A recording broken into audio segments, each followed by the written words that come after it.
This case has become very famous because people say it is the best example of alien abduction.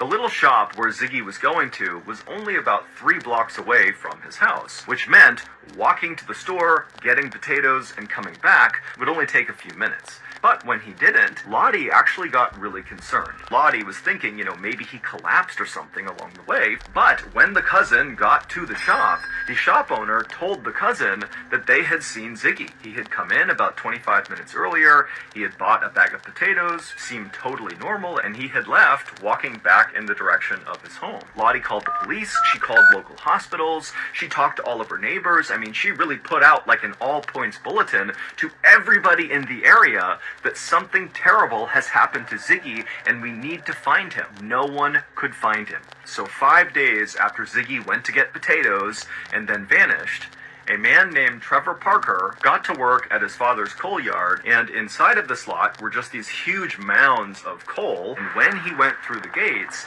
everything looked the same, except there was this dark thing on top of one of the coal piles in the back of the yard. Whatever it was on this pile, it immediately caught Trevor's attention. Trevor began walking over to this 12-foot tall coal pile with this thing on it, and when he got about 30 feet away from it, he realized he saw someone's shoe, that this dark figure was a person. There was a group of homeless people that lived near the railroad tracks just outside of the coal yard, and it wasn't uncommon for them to get really drunk and then wander their way into the coal yard, where sometimes they would fall asleep. And so instead of going over and talking to this person directly, Trevor just turned around, went back inside of the office building, and he called for an ambulance. The medic who had climbed up had finally reached this person. They reached down and began trying to move the person around. And suddenly, when they had manipulated this person's body enough, the medic's facial expression completely changed. They went from somewhat routine to totally horrified, and they backed off of this person on the coals. They turned around and ran down the coal, practically falling over themselves, and when they got down there, Trevor heard the medic say to his partner, call the police right now. And Trevor said, what's going on? What did you see? And the medic, who had reacted that way, just shook his head and walked away to kind of compose himself.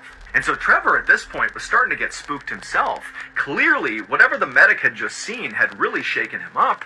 And so Trevor just kind of stood there while the other medic ran in and called police. And then a few minutes later, a police car came flying into the coal yard, and an officer named Alan Godfrey, along with his partner, got out of the car. Alan, on his own, climbed up the coal, and he looked down at this person. And what Alan saw was a man lying on his stomach wearing a beautiful 3-piece brown suit, and Alan immediately noticed that there was absolutely no soot from the coal that this guy was laying on his suit, even though Alan, just to get up here, had basically covered himself in black soot.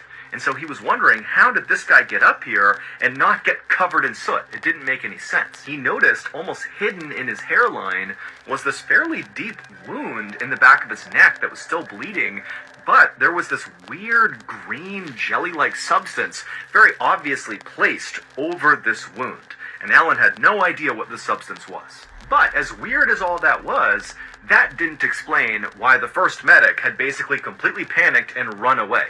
When Alan tried to roll this guy over onto his back to try to wake him up and see if he was okay, he rolled him over, and Alan got a look at this guy's face. And immediately Alan let go of him and kind of had to step back for a second, because the guy's face was contorted in this frozen look of absolute terror. His jaw was open so wide, it was almost like his lower jaw was dislocated, and his teeth were baring, and his eyes were bulging out of his head. And so Alan quickly realized that obviously this was not just some drunk homeless person who passed out here. This was a dead person, and whatever happened to them must have been unbelievably terrifying to leave someone looking like that in their death pose. It would turn out this deceased man in the coal yard was Ziggy Adamski.